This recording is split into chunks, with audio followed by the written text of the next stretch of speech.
I have but one passion in life, and that is the hunt. Why, I notice you have some wonderful heads here. Well, that Cape Buffalo over there is the largest I've ever seen. Oh, that fellow. Yes, he charged me, threw me against a tree, fractured my skull. But I got the brute. I've always thought the Cape Buffalo the most dangerous of all big game. No, the Cape Buffalo is not the most dangerous. No? Here in my preserve on this island, I hunt more dangerous game. Oh, is there big game on this island? The biggest? Really? Oh, it is not here naturally. I had to stock the island. Well, what have you imported, General? Tigers? No. Hunting tigers ceased to interest me when I exhausted their possibilities. There is no thrill left in tigers, no real danger. I live for danger. Cigarette, Mr. Rainsford. Please. We will have some capital hunting, you and I. But what game? I'll tell you. You will be amused, I know. I think I may say in all modesty that I have done a rare thing. I have invented a new sensation. May I pour you another glass of port? Thank you. I have been a hunter all my life, but after many years of enjoyment, I found that the hunt no longer fascinated me. It had ceased to be what you call a sporting proposition. I always got my quarry, always. And there is no greater bore than perfection. Then you were a very good hunter, General. No, I had merely discovered that the animal has nothing but his legs and his instincts. Instinct is no match for reason. When I realized this, it was a tragic moment for me. As I told you, I love to hunt. And then it came to me as an inspiration what I must do. And that was? I had to invent a new animal to hunt. A new animal? Why, you're joking. I assure you I am not, sir. A new animal, and so I found one. I bought this island, built this house, and here I do my hunting. The island is perfect for my purpose. There are jungles with a maze of trails in them, hills, swamps. And the animal, General Zaroff? It supplies me with the most intense excitement of all. I never grow bored now, for I have a quarry with which I can match my wits. An ideal quarry, with courage, cunning, and above all, reason. But no animal can reason. My dear fellow, there is one that can. I can't believe you're serious. But there's some grisly joke. Of course I'm serious. I'm speaking of hunting. You're speaking of murder. Surely your experiences in the Did war... not make me condone cold-blooded murder. I'll wager you'll forget your notions when you go hunting with me. Why, you've a genuine new thrill in store for you, Mr. Raines. Thank you. I'm a hunter, not a murderer. Oh, dear me, that unfortunate word again. But I hunt the scum of the earth, sailors from tramp ships, lascars, mongrels... Where do you from get them? This island is called Ship Trap. There is a row of lights out there on the reef which indicate a channel where there is none, only rocks. I control the lights from my tower. You wreck their ships and then you shoot down the men. Oh, but I treat my visitors with every consideration. They get plenty of good food and exercise. They get into splendid physical condition. You shall see for yourself tomorrow. Would you like some more port, please? What shall I see tomorrow? We'll visit my training school. It's in the cellar. I have about a dozen there now. Sailors. Inferior lot, I regret to say. More accustomed to the deck than the jungle. Ivan, we'll have our coffee now. Thick Turkish coffee, Mr. Rainsford. Very good. No. Is your appetite quite gone? No coffee, thank you. Just one, Ivan. It is a game, you see. I suggest to one of them that we go hunting. I give him 3 hours start. I am to follow, armed only with pistol of smallest caliber and range. If my quarry eludes me for 3 whole days, he wins the game. If I find him, he loses. And if he refuses to be hunted? Oh, I give him the option. If he won't hunt, I turn him over to Ivan here. Ivan once served as official executioner to the great white Tsar, and he has his own ideas of sport. Invariably, they choose the hunt. And if they win? To date, I have not lost. I don't wish you to think me a braggart. Once did almost win. Eventually, I had to use the dogs. The dog? Yeah. Just step over here to the window a moment. I want you to see my courtyard. Go ahead, Mr. Rainford. Open the window, please. And I have a dozen, as you can see. They are let out at 7 every night. If anyone should try to get into my house or out of it, well, it would be regrettable. And now I want to show you my new collection of heads. Will you come with me to the library, please? I hope you'll excuse me tonight. I'm really not feeling at all well. Oh, I am sorry. You need a good, restful night's sleep. Tomorrow you'll feel like a new man, and then we'll hunt. I wonder at the promising prospect. But I was already hurrying from the room and up the marble stairway. I heard him calling after me. Sorry you can't go with me tonight. I expect rather fair sport, a big, strong native from west coast of Africa. He looks resourceful. The bed was good. I was tired, but I didn't sleep. I didn't toss or turn. I didn't move. I just lay rigidly in one spot, my eyes on the ceiling, my arms tight against my side, my breathing slow and heavy, my mind empty, waiting. The inky black was just beginning to dissolve. A thin line of gray was just beginning to seep insidiously into my room when Zaroff found his quarry. Then, I suppose I slept. When I awoke, the sun's shadows were already slanting through my room. Must have been well after noon.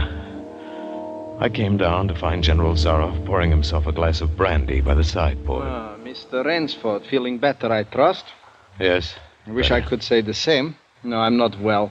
Hunting was no good last night. He made a straight trail, offered no problems at all. General, I want to leave the island at once.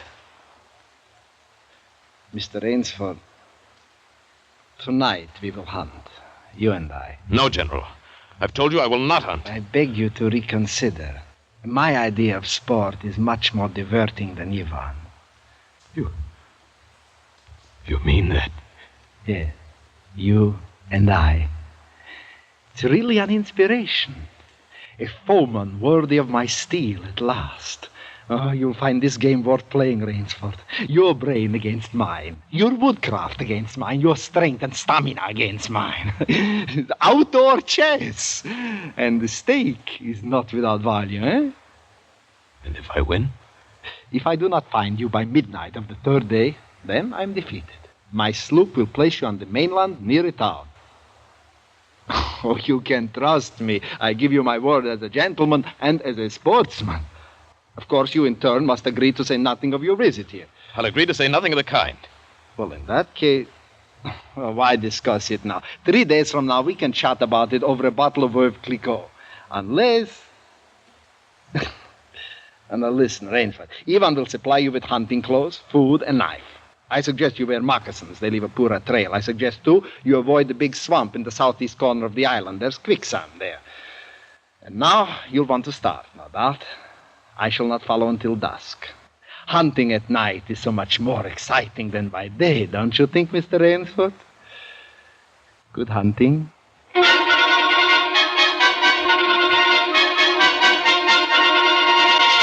I kept telling myself through tight teeth that I had to keep my head. Keep my head. My first idea had been to put distance between myself and Zaroff, and so I'd plunged into the jungle in a blind panic. Before long, I shook it off and stopped. Straight flight was futile. It would only bring me out to the sea. Then I hit upon the idea of giving him a trail to follow. I would begin our dangerous game by playing the fox. For more than 2 hours, I went through the trackless wilderness, executing a series of intricate loops, doubling again and again on my trail. Night found me leg-weary, with hands and face lashed by the branches. I needed rest badly, and having played the fox, I decided now to play the cat. I climbed into the crotch of a huge tree.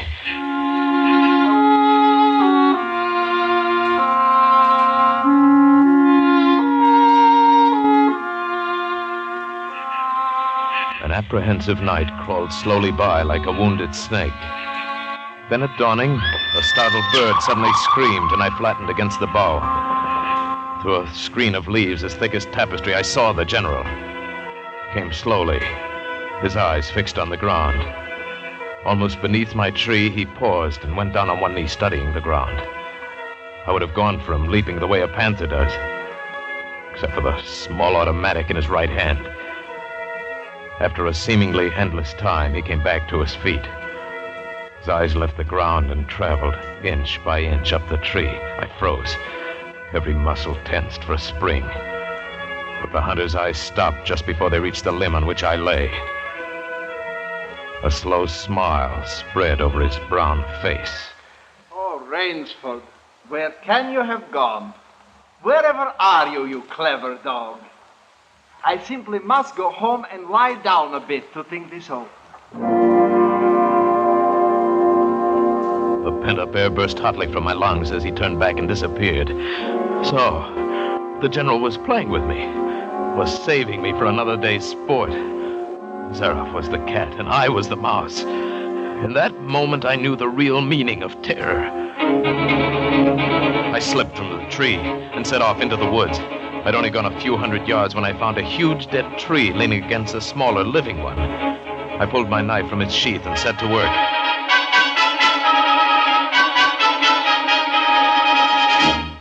When the job was finished, I threw myself down behind a log 100 feet away.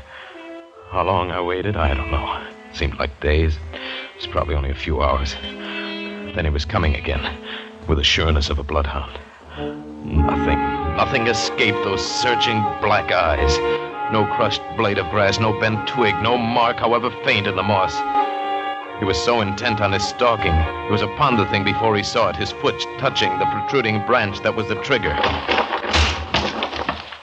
The dead tree, delicately adjusted to rest on the cut living one, crashed heavily to the earth. And I waited yet another moment, not daring to look up and see if it really had done its work. Rainsford, if you're within the sound of my voice, let me congratulate you. There aren't many men who know how to make a melee man-catcher. I am a lucky man, Rainsford. My reflexes are still good. Did you see me spring back even while it was falling? Rainsford, can you hear me? You are proving interesting. I'm going back now to have my wound dressed. Don't be alarmed. It's only a slight one. I shall be back. I shall be back.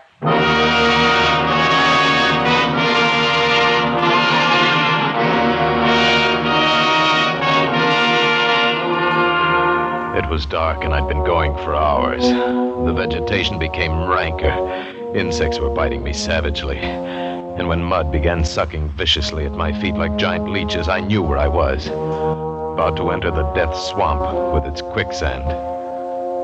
However, the softness of the earth gave me an idea. I stepped back about a dozen paces out of the quicksand and began to dig. When the pit was above my shoulders, I climbed out. And from some hard saplings, I cut stakes, sharpening them to a fine point. I planted the stakes at the bottom of the pit, with their points up.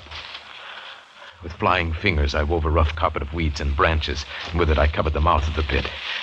Then, wet with sweat and aching with tiredness, I crouched behind the stump of a lightning-blasted tree. I heard the padding sound of feet on the soft earth. I knew he was coming. The night wind brought me the perfume of the general's black cigarette.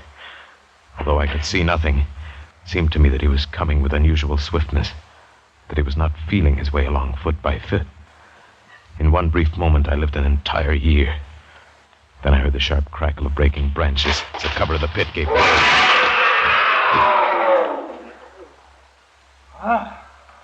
You've done well, Rainsford.